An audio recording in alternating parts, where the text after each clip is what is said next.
Hello, everyone. Welcome to our second in-person Museum After Hours of 2025. It is so good to see you all here. I see some familiar faces from last month. Thank you to everyone joining us online as well. So for those of you who attended last month, you'll know, and for those of you who didn't, I will update you and let you know that our Museum After Hours program this year is featuring a series to honor the 150th anniversary of the Kansas State Historical Society. And so last month, we got to hear from Executive Director Patrick Zollner talk with former Executive Director Raymond Powers about the history of the agency. And tonight, we get to, in honor of Archeology Month, I may have planted that, we get to hear from about the Archeology division and a little bit more in depth. And so I will start off by introducing our state archaeologist, Dr. Nikki Klarmann.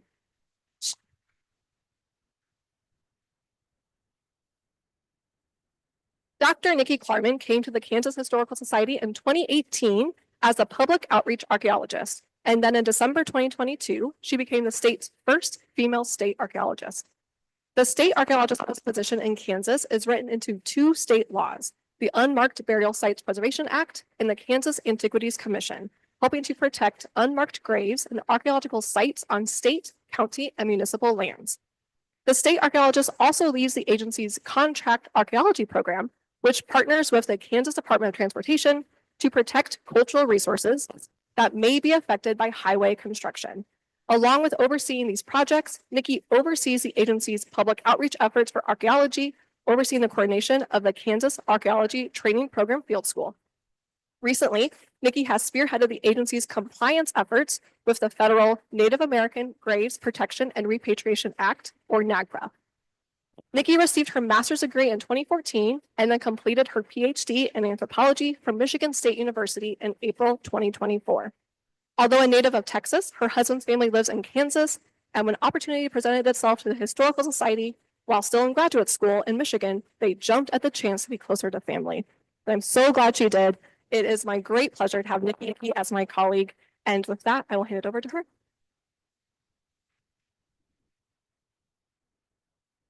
Hello, everyone. Thank you so much for coming. And yes, there are more names on the screen. I promise there are other people joining me. But before I introduce my wonderful panel, I wanted to just give y'all a crash course of 150 years of archaeology program history at the Historical Society.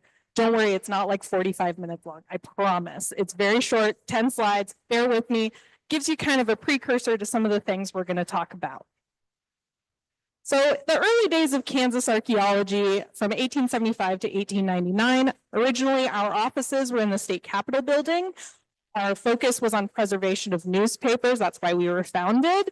Franklin Adams, though, who was the secretary of the Historical Society starting in 1876, founded the Committee on Exploration that focused on documenting Native American sites in the state. He pushed to purchase the Pawnee Village site in Republic, Kansas, which is our first state historic site. And he initially thought that that site was the location of an 1806 visit by Zebulon Pike, which we now know it's not. But he served until his death in 1899. So those are our kind of early days of archaeology. We do have collections from that early in our time because of some of the efforts of him and his predecessor. Later Secretary William Connolly, who was secretary from 1914 to 1930. He published several papers on tribal nations.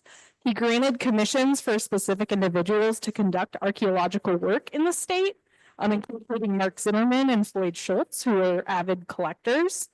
The offices and the collections that we housed, which by that point had several archaeological collections, were then moved to the Memorial Building in downtown Topeka.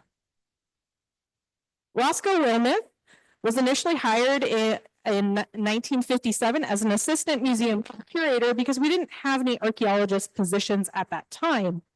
He ended up pushing to get the first state archaeologist position recognized in 1960. However, he shortly, just a few months later, left to pursue his graduate studies.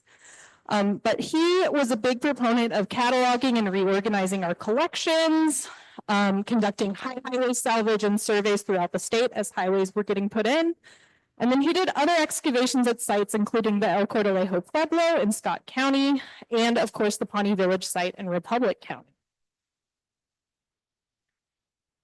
Thomas, or Tom Whitty, as we call him Tom, was state archaeologist from 1960 to 1994 when he retired. He was largely responsible for the Kansas Antiquities Commission Act of 1967 getting passed, so that's where the state archaeologist position is written into that law. He worked with the Kansas Anthropological Association to create the Kansas Archaeology Training Program Field School. He created the public archaeologist position, which is one we still have today. Paige at the front door, who you met, goes as our public archaeologist. The first Kansas Archaeology Month was celebrated in 1993. We just recently got this month proclaimed as Kansas Archaeology Month. We got to meet the governor a couple of weeks ago, which you get really nervous when you meet the governor. It's really intimidating walking in that office. But Tom also formalized our highway archaeology program, that relationship with KDOT. He's also responsible for the Kansas Unmarked Burial Sites Preservation Act of 1989. And he retired from the Historical Society in 1994 and unfortunately passed away in 2019.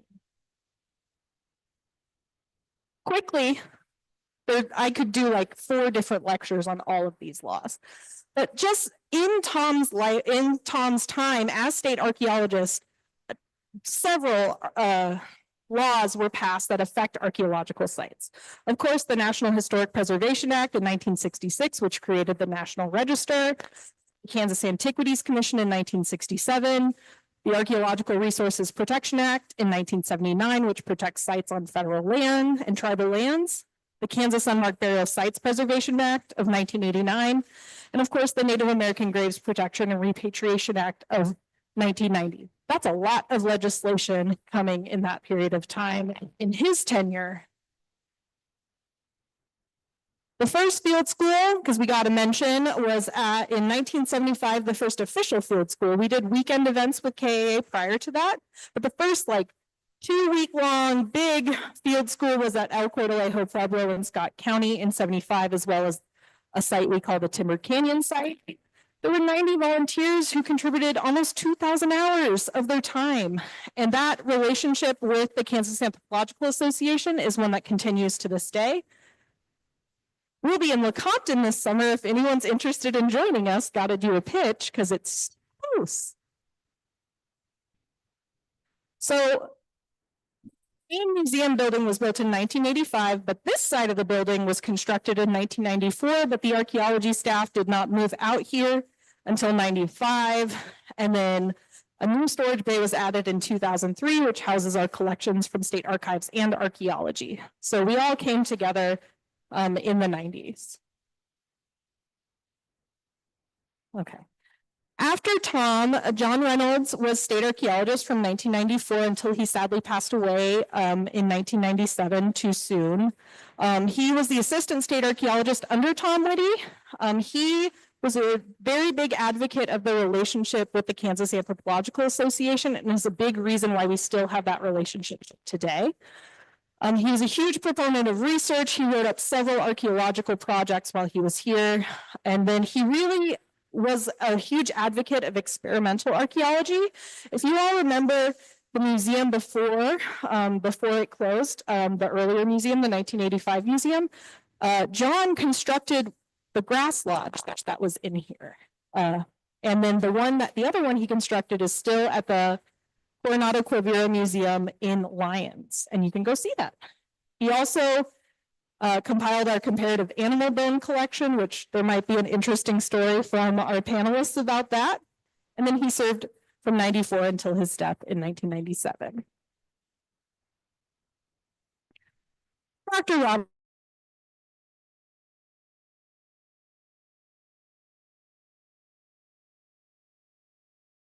got here, he got straight to work. He co-edited a seminal piece, the Kansas Archaeology book, through KU Publishing.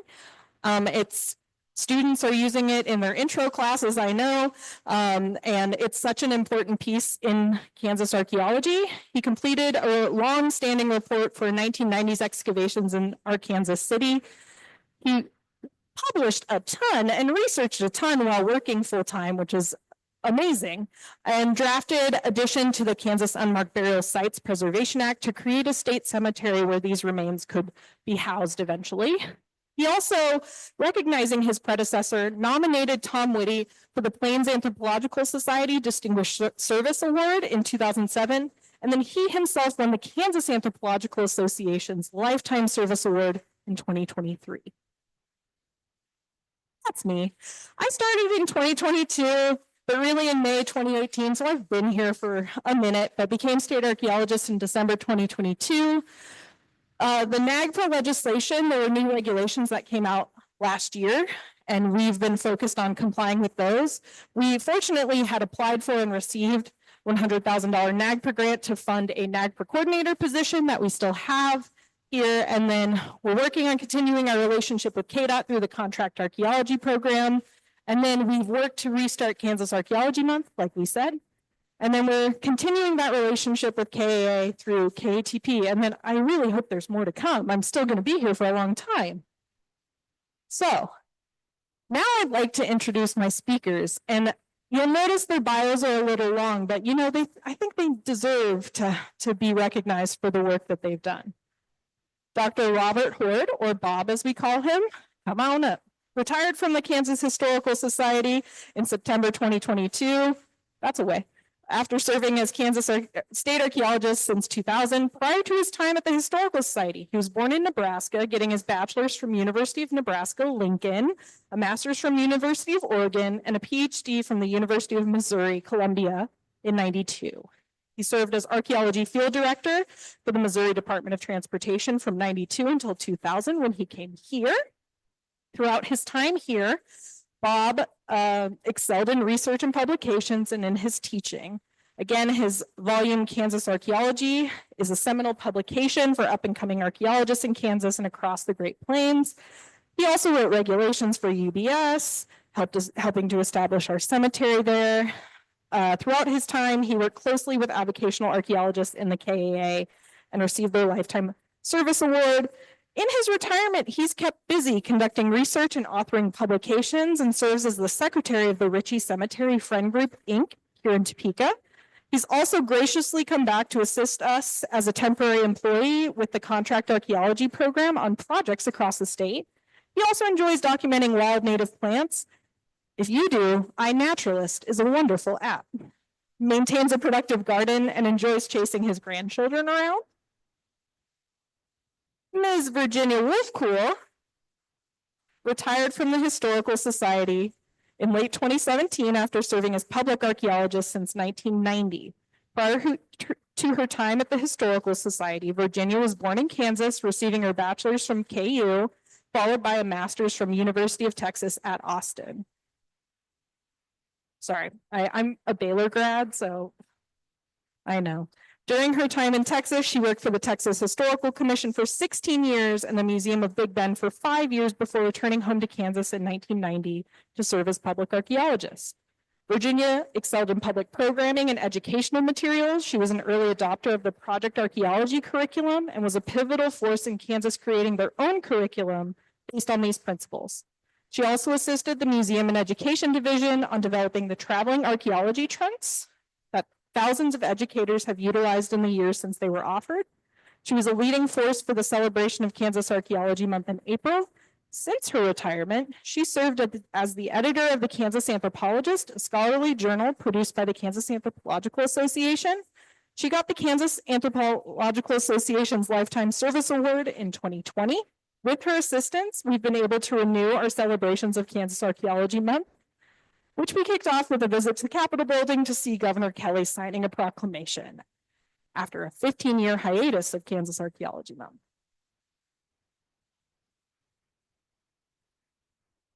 Dr. Timothy Weston, or Tim as we call him, retired from the Kansas Historical Society in March 2022 after serving in various roles at the agency since 1990.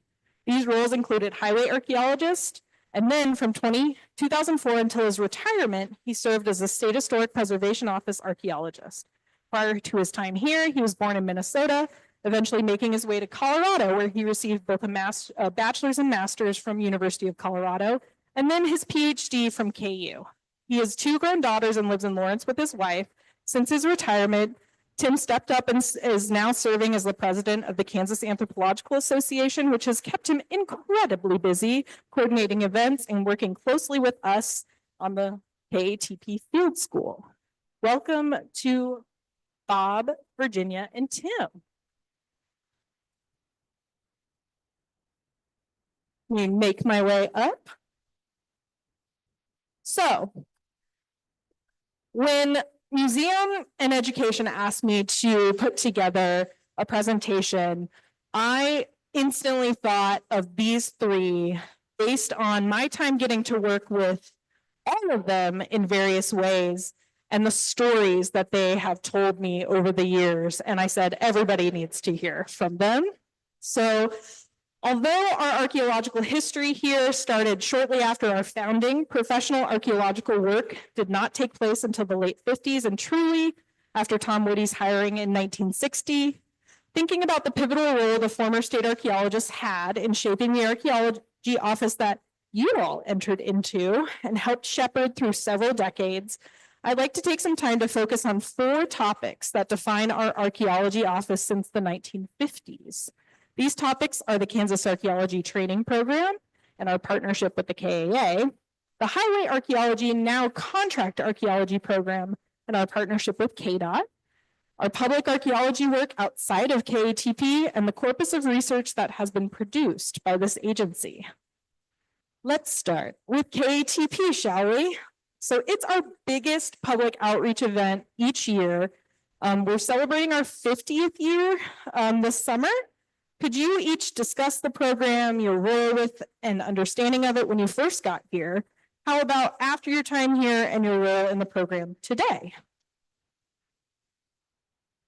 Well, when Tom Whitty, and I give him all the credit in the world, he came from Nebraska to accept the position at the Historical Society, and the KAA had been founded in 1955 and was really a group of collectors. They were fairly responsible collectors, but they were essentially collectors. And he realized right away that he could either oppose them, I guess, or they could be allies of the Historical Society, really strong allies. And so right away, he began making relationships with the amateur organization. And he did weekend projects like Nikki mentioned, and started teaching methods and record keeping, and did that for until 1974-75.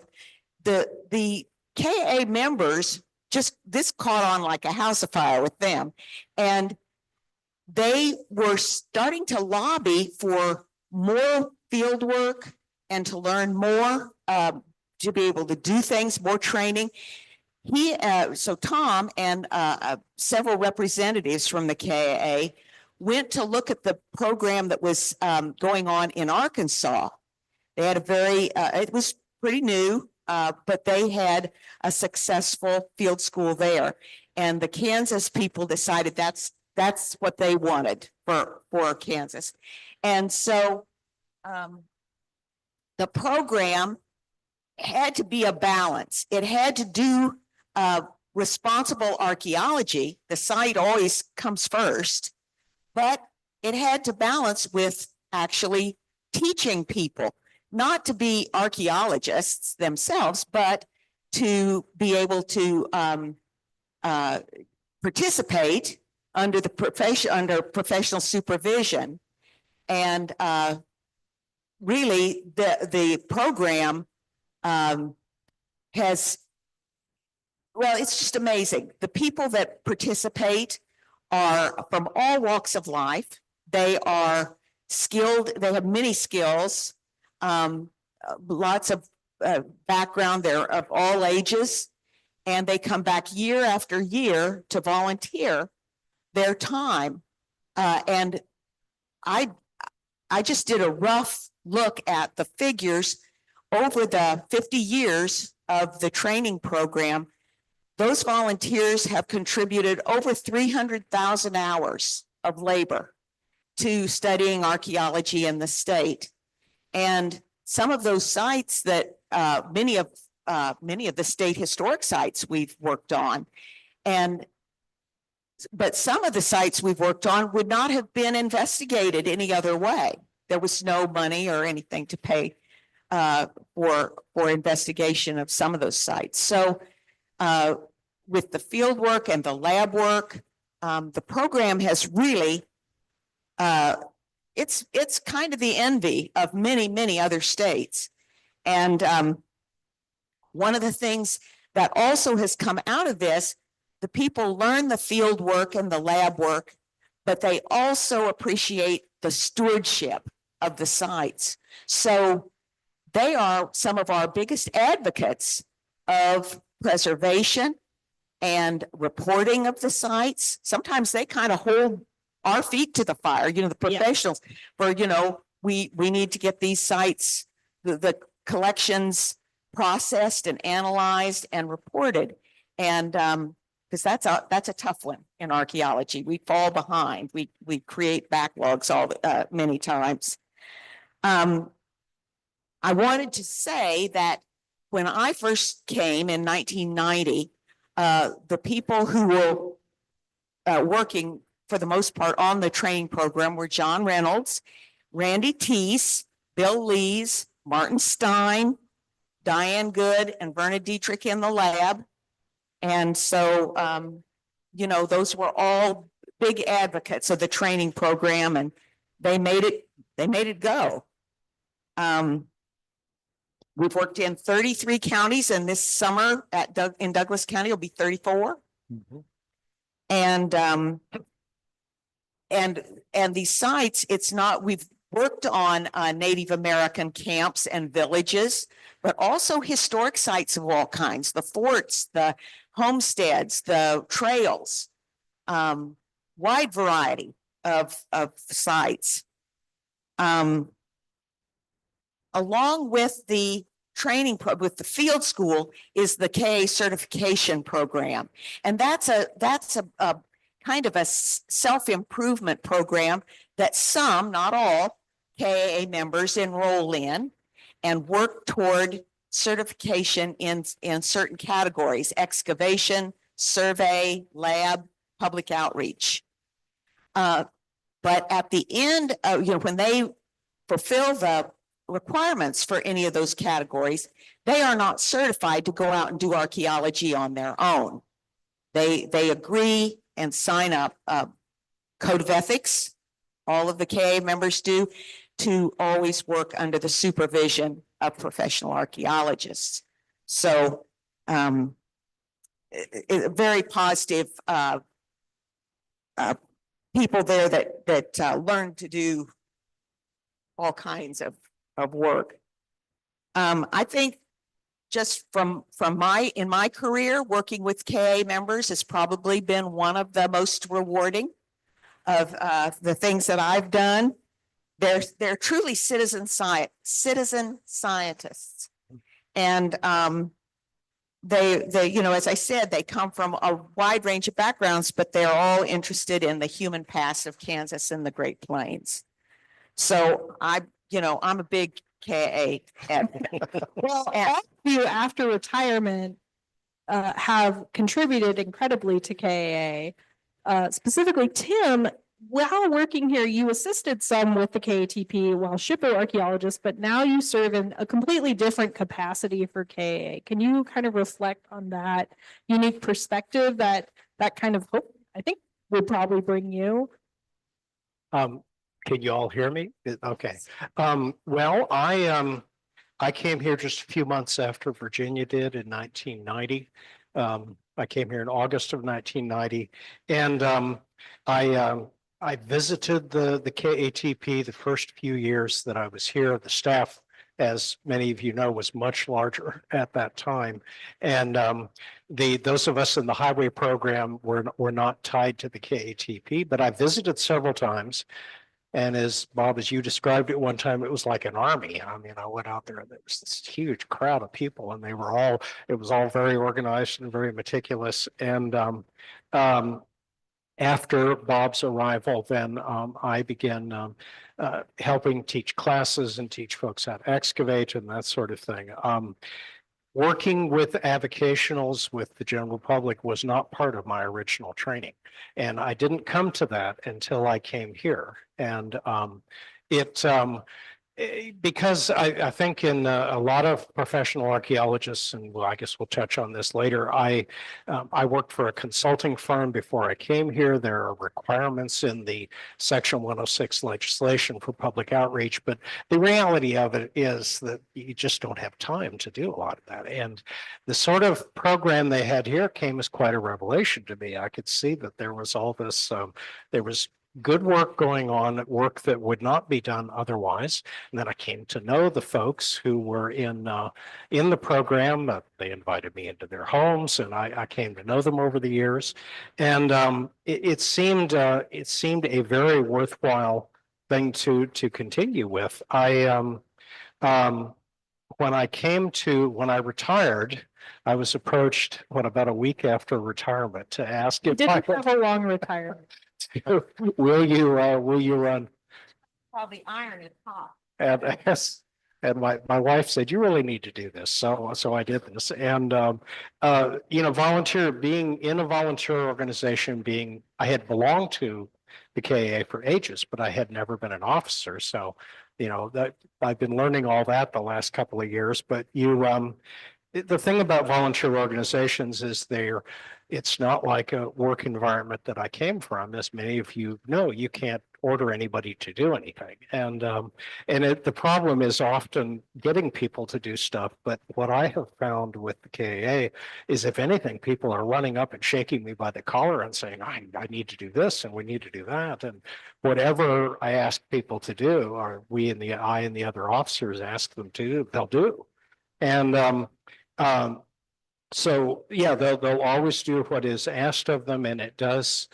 And seeing it from, like I said, from the position that I'm in now, it is different and kind of odd to be back here now that I'm not an employee. But it's a volunteer organization such that I don't feel like we're struggling to get people to do things or to do worthwhile stuff. They want to do it, and they have been doing it. And then Bob, you came in 2000, and KTP at that point had pretty well been underway. But I know you started right before a field school, like literally the first day of a field school. And then I know that your Kansas archaeology class that you've taught many times during field school has been one of the most popular, and always we lose everyone in the field because they're coming to your class. Can you reflect on those kinds of experiences? Well, I'm glad you brought up the first day. I came from Missouri, and a shout out to my wife who followed me here from Columbia. While still working in Columbia, Missouri, we moved here so I could have this job. And on my first day, it was June 1st, I believe, of 2000. Virginia probably didn't know what to do with the new guys, so let's go out and look at the field school. So I'd worked with amateurs a little bit before in Missouri, but we went out to it was a dugout site, bunch of dugouts along a stream. And I was absolutely stunned with this army of workers and the infrastructure that was set up. There were these big tripods with screens. There were people all over the place, highly organized, good records, and was both stunned and impressed and feeling a little sheepish, like, I don't know if I'm up to working in this capacity. But really, then working with the public as part of the state archaeologist job has been a real pleasure and a real asset, because the amount of work that's been done and the quality of that work that's been done by avocational archaeologists in Kansas, is overwhelming. And a lot of the stuff that you see written about Kansas archaeology, the data comes from the people who have done this work. So it's a tremendous project. I was impressed when Bob showed up at the site. This was Fort Ellsworth in Ellis County. And and he screened dirt. And I thought, this guy's going to be okay. He's going to be the state archaeologist, but he is not above screening dirt. Little secret, that's still my favorite thing to do. You get to hang out and talk to people and, find the stuff in the screen. I will say having about 80 people walk up to us in Rice County in 2019 was terrifying. Oh, Absolutely terrifying. I was just like, yes, whoa. yes. So let's move on to talking about what was originally called the Highway Archaeology Program.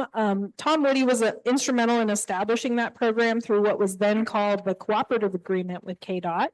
A relationship that continues to this day. Actually, a former archaeologist who used to work here, Eric, is our liaison with KDOT now. But Bob, you pushed to have the highway program renamed as the Contract Archaeology Program, or CAP, which is its current form, allowing the program to take on additional projects from parks and wildlife. Can you reflect a little bit on that experience, such as the work with KDOT, but also our former agreement with the Natural Resource Conservation Service? Sorry about the cough. Nothing I can do about that. Yeah, I actually have mixed feelings about that. We're a state agency. There's archaeological work that needs to be done. Sorry. And so if we're going to be working for state agencies, we need to do that on an equitable manner. The problem with this is there's people that make a living out there doing archaeology on a contract basis. So we have a state organization where archaeologists get together and discuss issues. And this came up at one of the meetings. And some of the people who make a living by doing contract work, doing archaeology, saw this maybe as a problem. I have to say that there is some merit to that. On the other hand, working for the state of Kansas and then cooperating with other state agencies also seems like a reasonable pursuit. So that has carried on into the present, and I think it's a reasonable thing to do. I think there's benefits both for the state and for archaeology in us doing that. But it's not without a little bit of conflict there, and I think that conflict has a reasonable basis. Since you've retired, KDOT has kept us incredibly busy. And so we've just had to turn down other contracts, which I think probably makes those that are working for private firms a little happier, but we've just been inundated. That's why there's so much construction in the state. But Tim, you served as both a highway archaeologist, but then on the other side as the SHPO archaeologist in a unique relationship we have, showing compliance from two different sides. As the contractor and as the SHPO, what was it like seeing the program from these sides? It was kind of odd. It really was. I came here from a private consulting firm, and as our late friend and colleague Donna Roper once mentioned, there are some harsh realities to making a living as a contract archaeologist. Bob alluded to this a bit ago, and it is. So I do know the structures they work under, the deadlines those folks work under, and it. In my case, you'd be in Nebraska for 2 weeks, you'd be in upstate Michigan for a month, and then you'd be, then you'd have to go to upstate New York, and so you're just, boom, boom, boom. You've got to get each deadline has to be met. It seemed less as busy as it was then and as it is now with the contract, the highway program. It seemed a little less crazed in that we were working in Kansas. It was all tied to highway projects, but it's tied to the same legislation. And the deadlines have to be met for purchasing of highway right of way, for conducting all cultural resource work ahead of time. So it did seem less crazed. I was determined to because before I came here as a consultant, the firm I was worked for was jerked around a number of times, to be blunt, not in this state. Not the SHPO's office here was always great. And I was determined when I started, as I think my predecessors were, Barry Williams, Martin Stein, determined to give, I guess, to treat people properly, to give archaeological consultants their due, treat professional archaeologists like professional archaeologists, not be looking over their shoulders from 500 miles away. I was determined not to do the things to them that had been done to me. And so, but I also saw I think most people working in contract archaeology, you tend to think of, you deal with the SHPO, and that's who you deal with, the State Historic Preservation Office. But when I seeing it from the other end, yes, it's quite a lot more complicated than that. Of course, KDOT works as in this arcane set of legislation.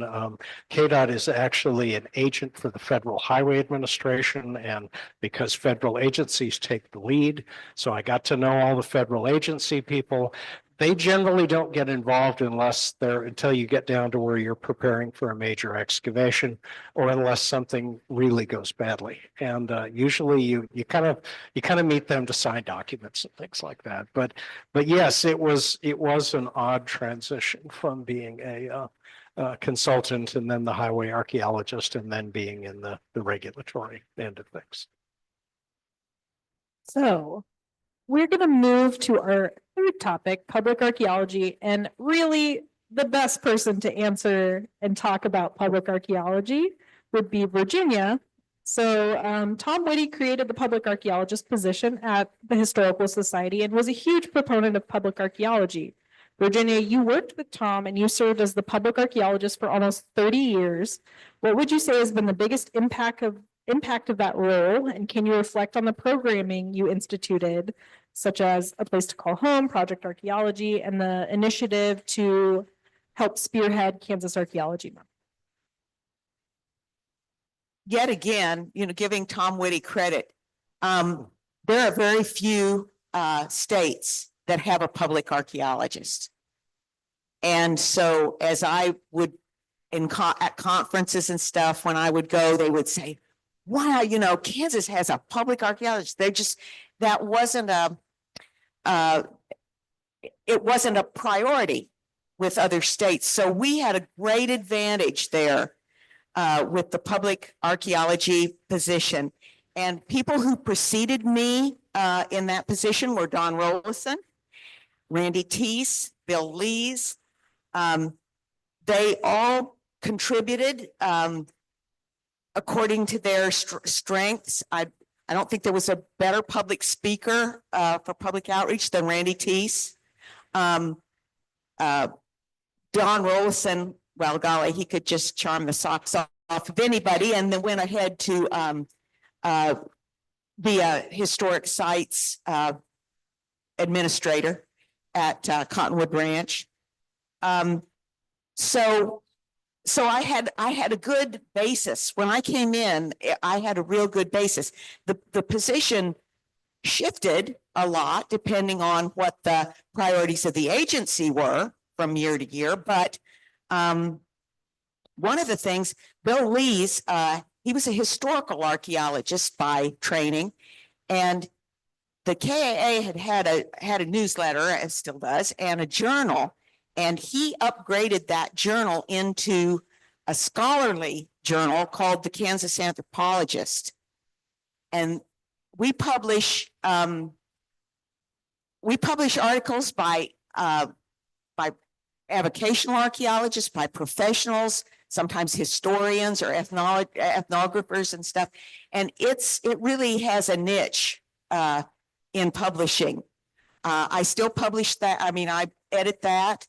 And we get grants, we get historic preservation fund grants to support part of the production of that journal. But it's a real contribution, I think, to our resources, our written resources for archaeology. Nikki mentioned Kansas Archeology Week a month. We did start out, that was Randy Teese did the first governor proclamation. And then we did a poster, and then I took over and we did, and so right away we started doing educational materials for middle school children and teachers that went along with the posters. And we got some support from outside the agency. KIA was a big help, of course, but some universities and state and federal agencies did contribute some money every once in a while. But it was we got a lot of money from the SHPO's office for that. In 1997, we did a compilation of 4 years of Kansas Archeology Week for a publication called A Place to Call Home. And that really, I still think it's a good book, and it's available online, I think, through is it still? We might be trying to update it because the scan or the digitized versions are not super accessible. And that, thinking back, that was something we did as paste up, we were pasting up that. So there wasn't a digital version in the beginning. So, but I still think it's a lot of activities for middle school kids and upper elementary. And, that was one of our first big attempts for something for teachers. Then in 2002, we learned of a national program called Project Archeology, and it's a national heritage education program. And I think because of A Place to Call Home, I got invited to a writing workshop on the national level. And we were charged with selecting themes for this material. And we chose shelter, subsistence, and migration. And the very first national publication for shelter was based on our Pawnee Indian Village State Historic Site. So we had the very first installment of this national curriculum. We were really proud of that. Nearly killed us, but we were still very proud of that. And then, we realized that those themes of shelter, subsistence, and migration fit Kansas archaeology perfectly. So we did our own Kansas specific units, and those were supported by the SHPO's office by a Heritage Preservation Fund grant, I believe. And at least it was, I didn't have to mess with that. They just gave us the money. It's wonderful. And we did migration first, and that our case study there was El Portalejo out in Scott County. And then we did the shelter, which was the Wichita Grass House. And then we did the subsistence or Lifeways thing, and that was Minneapolis site was our case study in that. I organized educator workshops and offered those materials to teachers free of charge, and those are available on those. See, those were done digitally in the building. They're still there.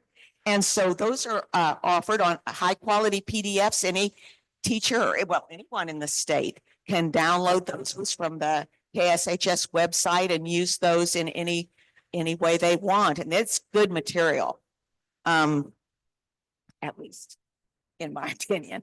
And, but anyway, I got a chance while, when I was working here, I got a chance to do some collaboration with our excellent education department. And so on some of those Project Archeology materials and the and other archaeology things, I got to work with Mary Madden and Marcia Fox on those Project Archeology things. We treaded all over those until they were better, till they were better.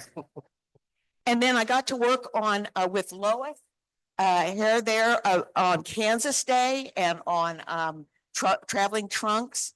And so, and I even worked some on the history textbook with Jenny Chan. So I got to do some things outside of archaeology, just specifically. I think, you know, looking back, I've been guilty of, I would identify something that I felt like we really should be doing. And so then I would dive into that.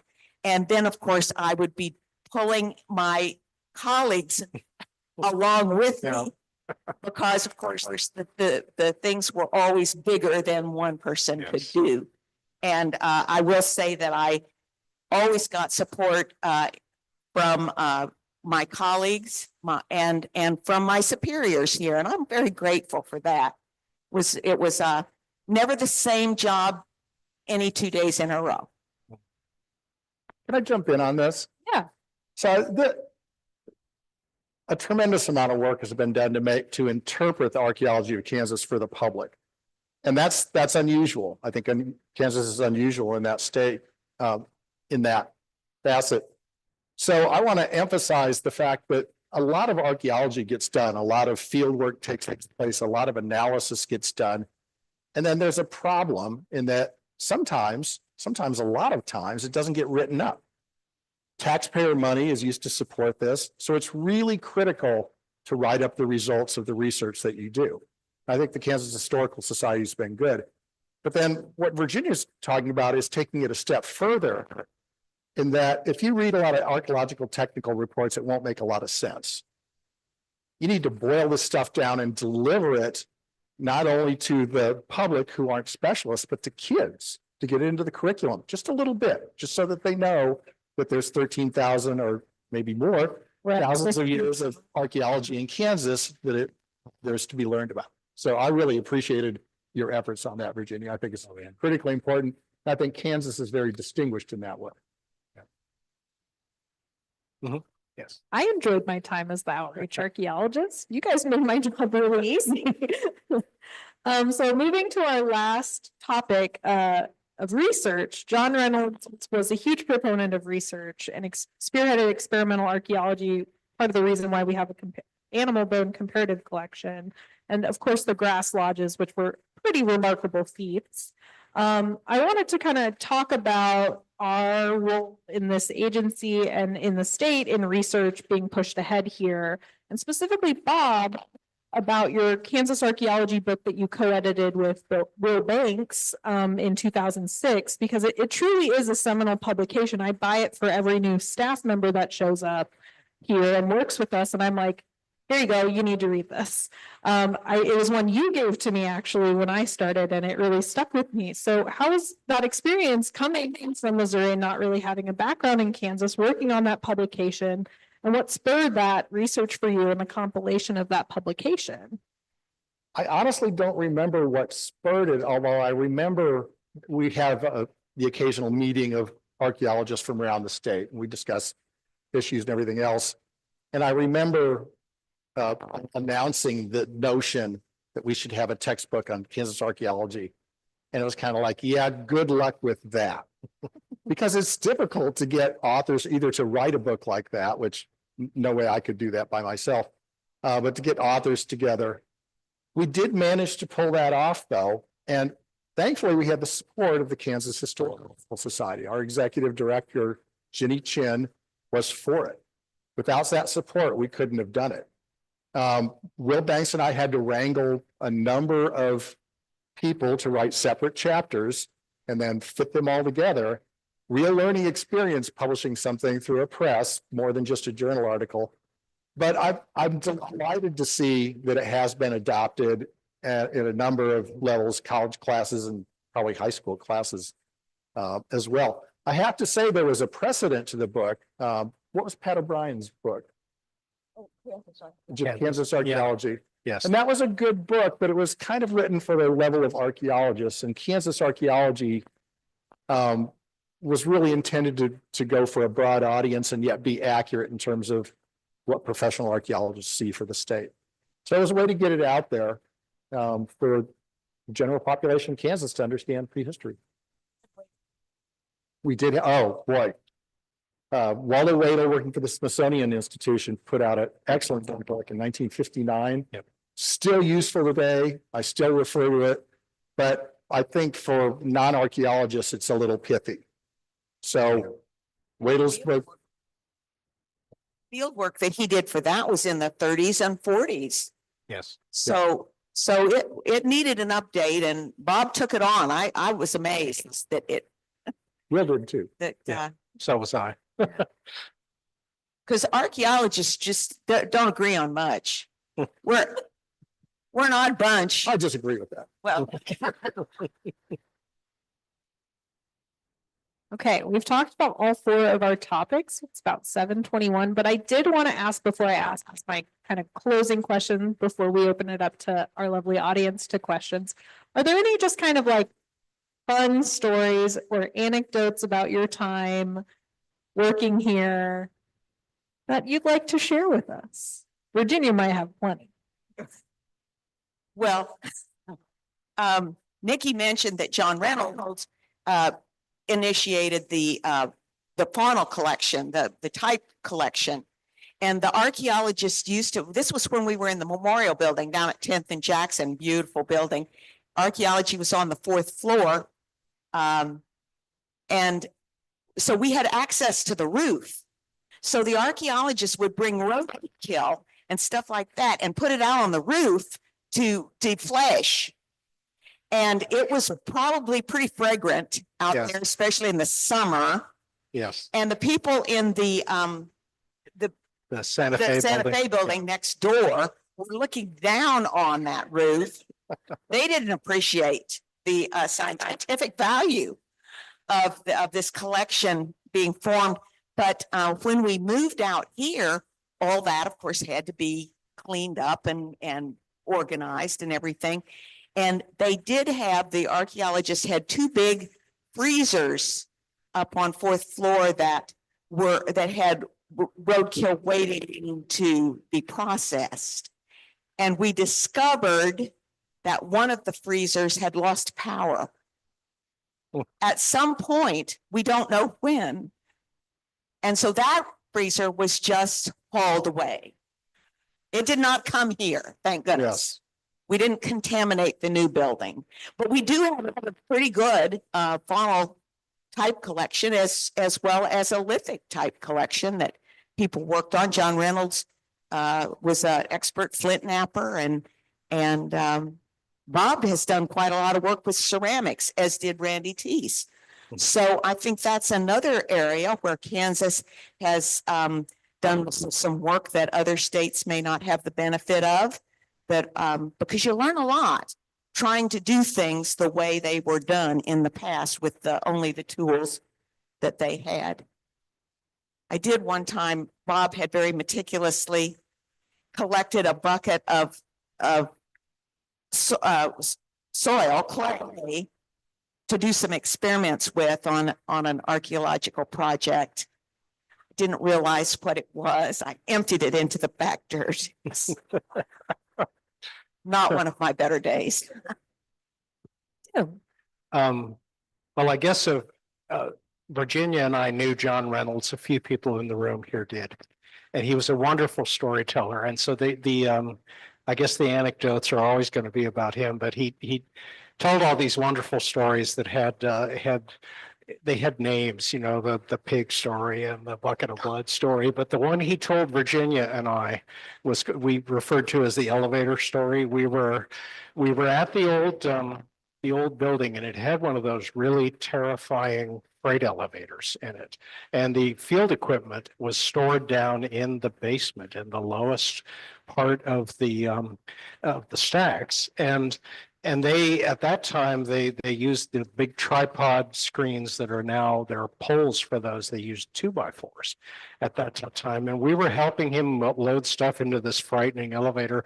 And he told us this story about how he and another guy had brought all these 12-foot 2x4s to the elevator, and they had leaned them against the wall. There was a brick wall there. But the problem was there was this little bit of, there was this one course of brick that stuck out about that far, part way up. And so he said they got in, they were chatting, and they started the elevator and they went on up, and the 2x4s, many of them, 12 feet long, got to this obstruction, and he said the elevator didn't even slow down. He said the 2x4s just exploded, and he said they were, these great whirling shards of 2x4s, and he said somehow they were not killed, but he did tell us that they saw God, but so yeah. So we came to this building, and yes, everything is, there's a freight elevator here, but you don't feel like you're going to die when you ride it. So Bob. Don't have a story that comes to mind. And it's not that, it's not that we don't have any fun here, but nothing springs to mind. So with the last question, we've reflected on 150 years, mostly us for the last 30 to 50 years. But I want to think about moving forward in archaeology and where each of you see archaeology going in the future, or hopefully being around in the future. But if everyone could give me a short answer, that would be great. Tim, I'll start with you. okay. We're getting really existential here. Well, I saw that you had sent me this question. I thought about it some, and I don't mean to be discouraging, but I do think that archaeology as a profession has some challenges ahead.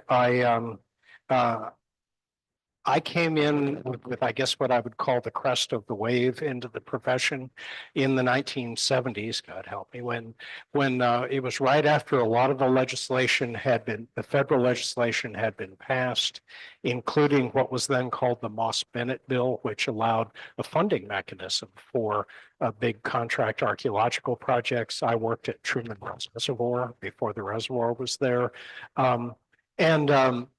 but and it's not just here recently, I have seen, I think probably the best way to describe it is there's been a change in the way people feel about public expenditures and about taxation and about the value of archaeological research. And so I think it's harder for young people now coming into the profession than it was for me. So I think, and maybe this is because my retirement gig is being involved with the KAA, I think that public outreach and engaging with those who are interested is the way forward. At least it certainly will be for me. Just for example, and to conclude, the Paige was talking about this fine project coming up this summer. It's at the Governor Stanton Mansion ruins east of Lecompton. Virginia and I recorded that site 10 years ago.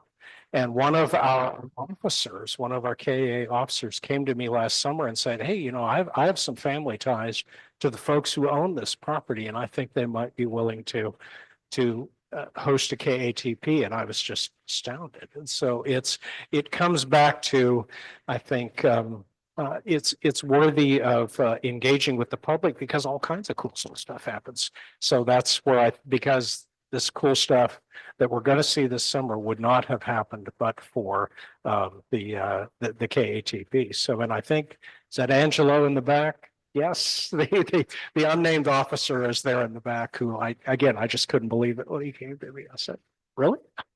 So, but yeah, I think that's kind of where I think the future of the profession is going to be going. Well, I'm kind of with Tim on this. I'm very glad to see the Historical Society reviving Kansas Archaeology Month, doing, public presentations, things like that, because that is not the goal. There are fine archaeologists in universities and academic professions and in contract work, but their goal is not public education. That's not their, yes, educating their students, but not educating the public.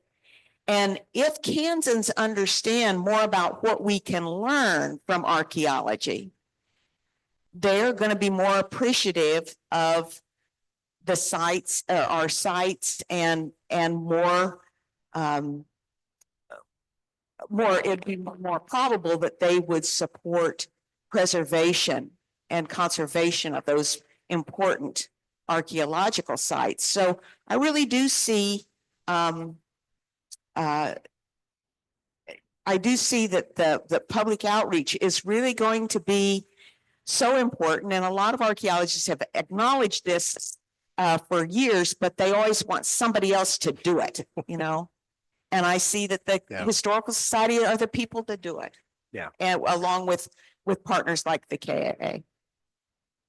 And I do think definitely some university professors recognize the power we wield, like Dr. Laura Murphy, who will be leading our field school this summer, and we'll have students join us, which we also did a field school with her in 2022, publication forthcoming. But I think the value she sees in this program and the ability of this team that we have to implement these programs is such a good experience for students who are looking at going into this field and seeing that this is really where we're going in archaeology. This is really what will help us continue this profession, is educating the public and doing these outreach events. Bob. So archaeology is in social science, and I tend to focus on the science as part of that. And I see some real advantages to using methods from other disciplines to better understand what we find in the archaeological record. There's a lot of us in archaeology that'll pick up a piece of stone and recognize that it's not a local stone, that it's traveled sometimes 50 miles, sometimes 150 miles, sometimes even more. But unless you can really prove that, you're guessing. There's techniques available now using nuclear reactors, literally, to irradiate the stone and see what the chemical fingerprint of that is and match that to other sources. We have radiocarbon dating that we're getting better and better with. There's a lot of compositional analysis that we can do. So I think it's really important to use those resources that are available and be able to get some good quantitative results. That's something that I tend to emphasize.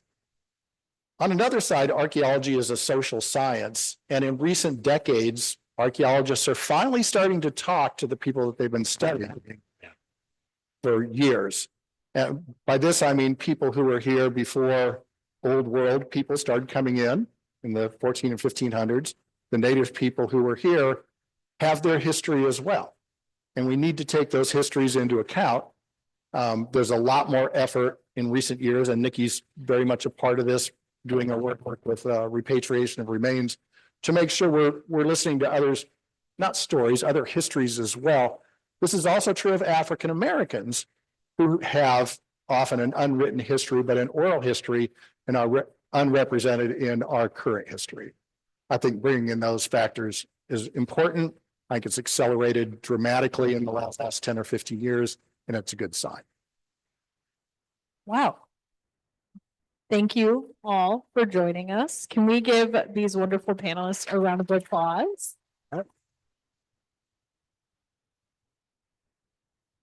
We would love to open it up for some questions if you all have any. Here, we'll trade. I don't have to just like hug the microphone now. Oh, that's beautiful.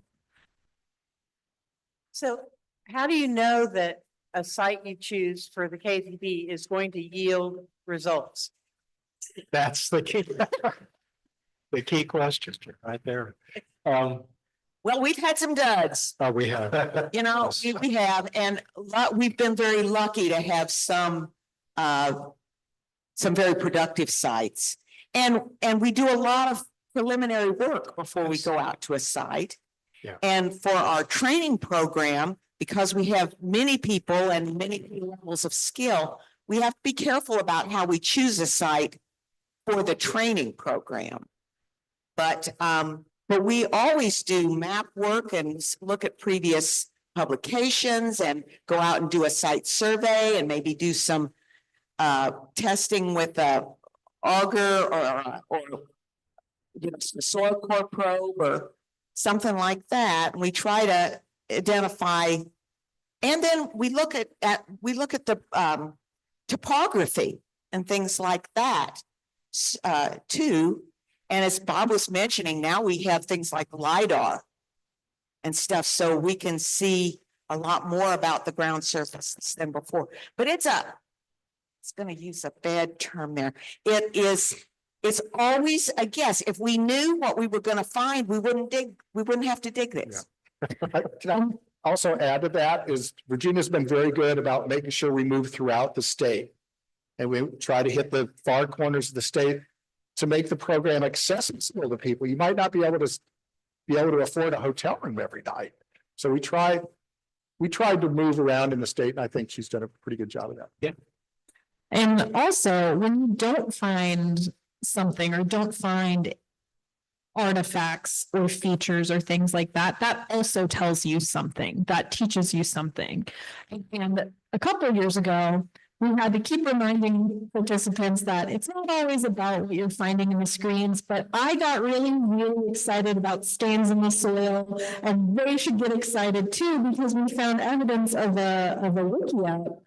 It was just slight stains in the soil that they weren't finding a lot. But when to kind of look at where the posts had been and there's a feature, I think it helped a couple of people, maybe still some were like, come on, Nikki.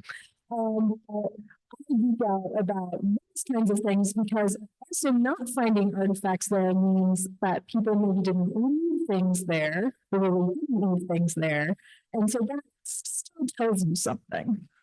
You also still learn techniques too. Exactly. Yes.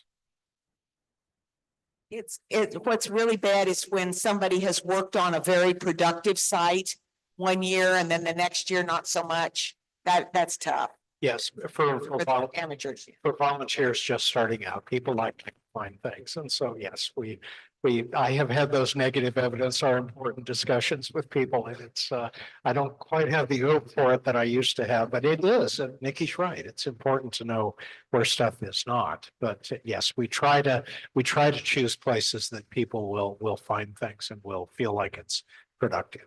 So. You got to put Oh, real really close. close. I'm not an archaeologist, and you guys do great work out in that hot sun and the wind and all of that. Whatever happened to that site at Sanoa? Wasn't that a big archaeological thing for a while? Sorry, this isn't setting you up. It's something that was, Go with that. I'd like to know more about it. Sanoa has been in the news. It's been in the news worldwide. I was getting calls out in the field from London about it. The site that Dr.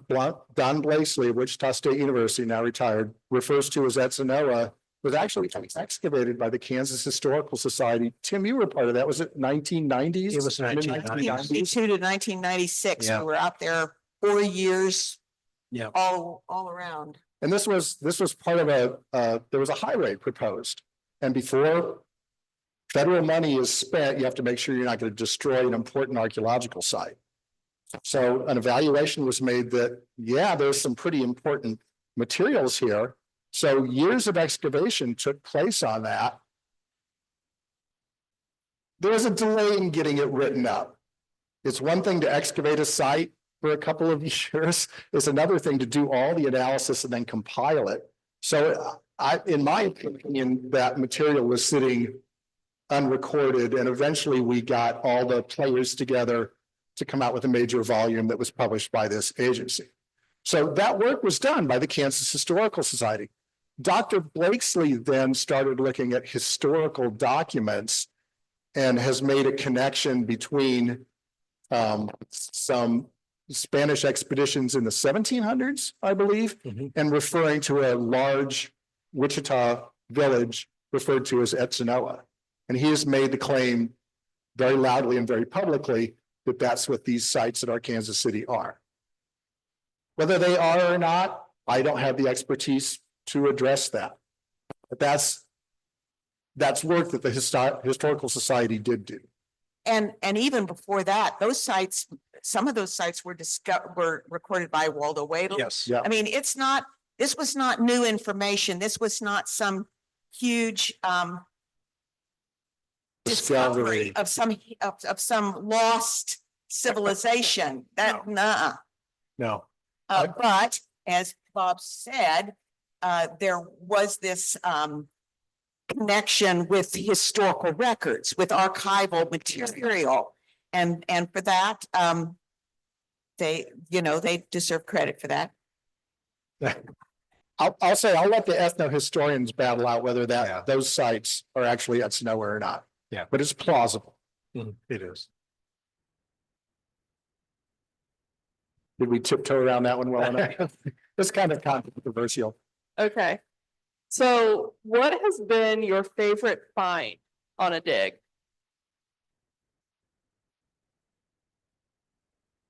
Me? These guys have got a favorite, I'm sure. I'm gonna be thinking.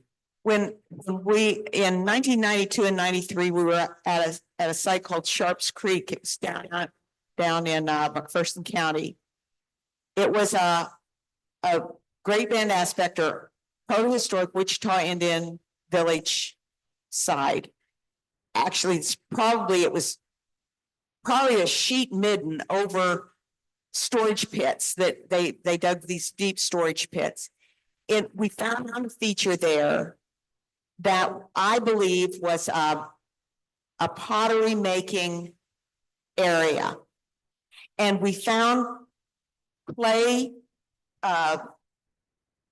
lumps of clay that had not been fired. They were dried, so they were sun dried, but they had not been fired.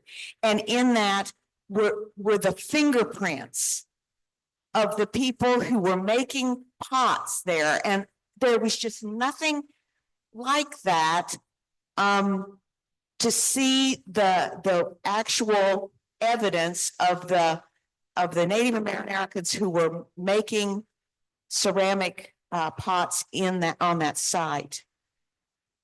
I think that was my favorite thing. And I think mine, I didn't actually find it, but I saw it. It came from the Clausen site out here to the not very far to the west of Topeka. It was a ceramic pot with two little lugs on either side, and they were faces. And if you looked at them very closely, you could see the fingerprints of the potter. And I was just amazed. And it was people always wanted to see it. I know when I worked here, and it was so fragile. If you took the lid off the box, something else would fall off of it. But still it was, and I don't know if it's on Kansas Memory right now, but it's not currently. The fingerprint was difficult to capture, but I know the photographers here, Ben Epps and the other photographers really worked on it. And it's, you have to look very closely in the photo, but you can see where their fingerprint went around the face. And we call those rim riders, those little effigy things. And the thing was, the KA person who was in the unit that came out of, somebody had been working there for weeks, for the most of the 16 days, and didn't realize they were sitting on top of this thing. So that didn't do it any good. But we found it at the very end, of course. And she said, well, this pottery has a face on it. And we all said, yeah, well, Sharon, it's, late in the day and it's really hot. But by golly, we looked at it and yes, it was a bowl with a rim rider. In 1980, the Smithsonian Institution was excavating in Littleton, Colorado. And they were excavating a site called Little Salt Spring. And it was a neat site. There's a bunch of bison bone, extinct bison bone, 7,000 to 8,000 years old, bison antiquus, extinct species. And underlaying that, there was a bunch of woolly mammoth bones. And in 1980, when they were excavating out there, they found a boulder, 33 1/3 pound boulder down with these mammoth bones. Now, if you know a little bit about how sediments are deposited, there's all these really fine sediments. So it's an anomaly to find this heavy boulder down there with this very old mammoth. So they're looking at this as one of the oldest sites in the United States. By dumb luck, I got to go excavate the next year at the same site, 1981. And I'm excavating in the bison antiquus layer, and I'm shoveling along, and then I'm troweling along, and the stuff's just breaking apart. But I heard a little ring on my trowel, a little shling, knowing that I'd hit something other than bone. And everyone got kind of quiet because we hadn't found any artifacts in this layer. They found one artifact the year before, nothing while we were out there. And ultimately, I found a spear point, 7,000 to 8,000 year old, perfectly flaked spear point. So we had a tremendous party. Some libations were involved. But it was so neat to find this 7,000 to 8,000 year old tool among the bones of an extinct several bison, and to think about the people hunting those animals at that time, and at such an important site. Should I answer too? Yeah. So I did my dissertation research in Illinois at a village site where two groups of Native American people were coming together. And for my research, I wanted to completely excavate one of their houses because I talked about stands in soil. I love spatial analysis and looking at the ways people use space. And so my lovely advisor let me corral field school to completely excavate the entire nothing's there anymore. It's literally stands in soil at one time to get a real feel for how large the house was. And at the end of the field school, I sat in the center and just reflected on the people that had been there and had created this. And it was a pretty powerful moment because at that scale, it's pretty incredible. Sometimes we're just in small units looking at small pieces and snapshots of the site.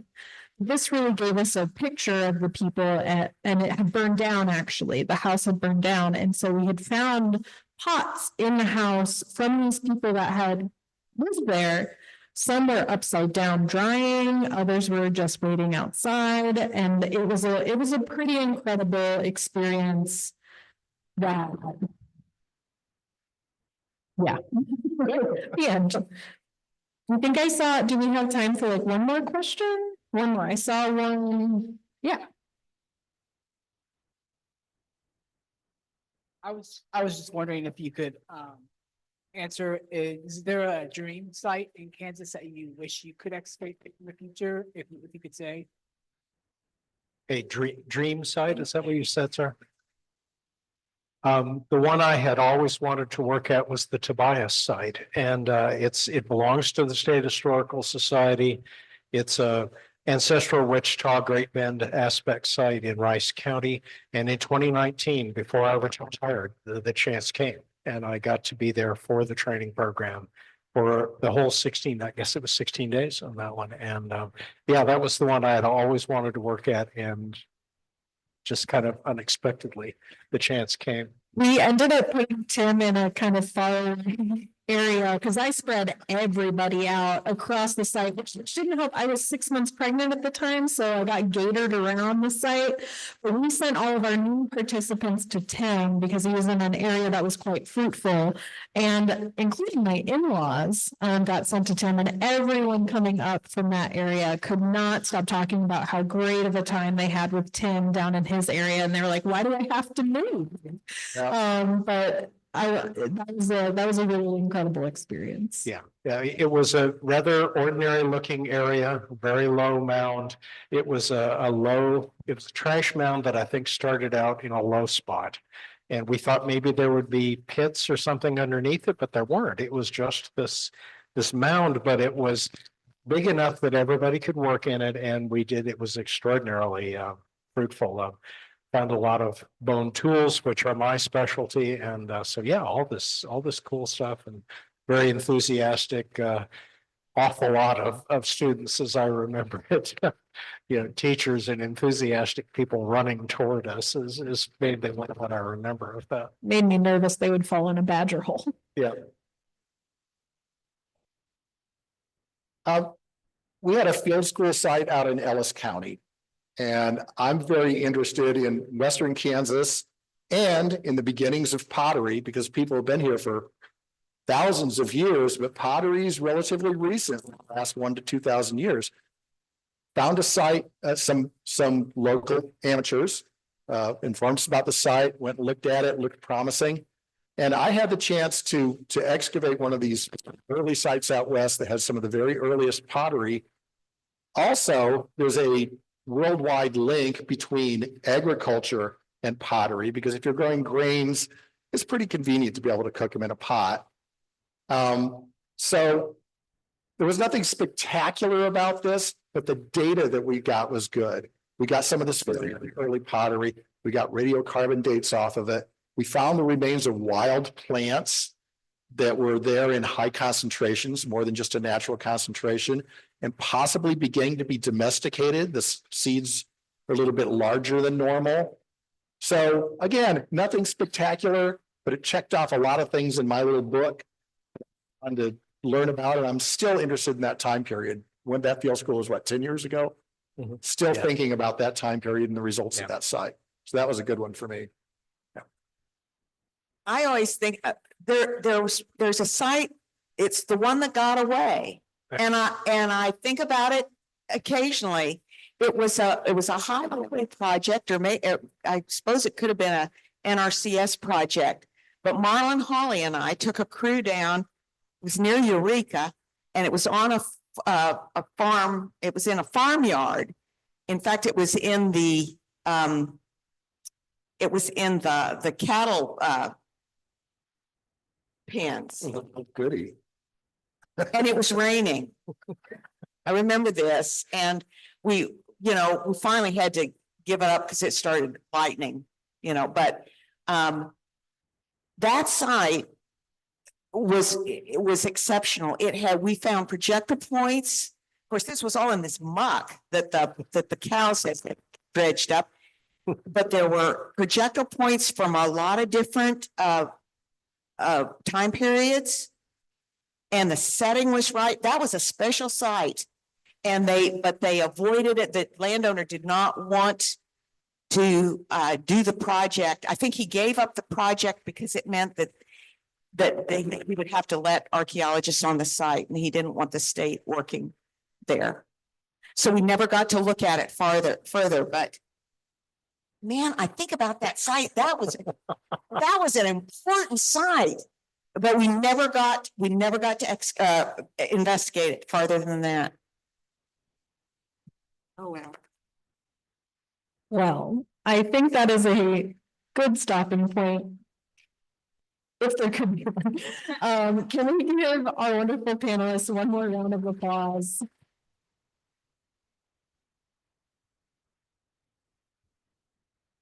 Thank you all for coming. Next month, we're going to be back here in person, and we're featuring preservation. Katrina Ringler, the head of our Cultural Resources Division, will be having a similar format, having a panel, a discussion with all about Kansas preservation. So join us next month. Thank you and have a good night. So